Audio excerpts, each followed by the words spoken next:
Today we're going to talk about Independent reading. First of all, the teacher has a responsibility to promote independent reading, to establish a classroom library with different levels and themes. The teacher will also observe the students to look for levels of engagement and material preference, such as topics and different themes. From that, she can develop, or he can develop, an evolving selection in the library based on student interests and her observations.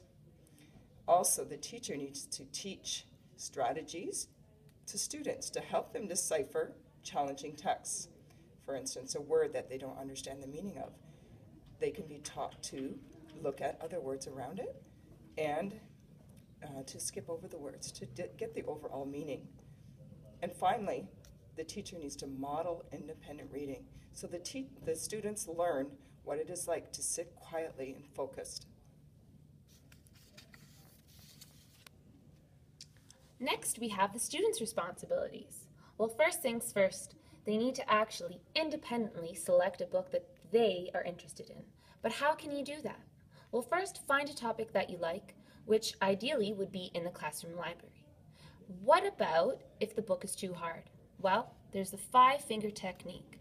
If there's 5 or less words that a student has trouble defining on the page, then the book is just the right fit. What else is a student doing? They're building upon previous knowledge and gaining fluency while reading. They're also improving their communication skills with talking about the books that they've read to their peers and possibly recommending certain authors. And last but not least, they're learning the value of independent reading. But keep in mind, independent reading doesn't just happen at school, it also happens at home. A teacher can promote this at home through newsletters to parents, having an open house, book fairs, parent literacy nights, encouraging family trips to the library, and most importantly, making sure that there's an area at home where the student has time to read. And secondly, to schedule time every day.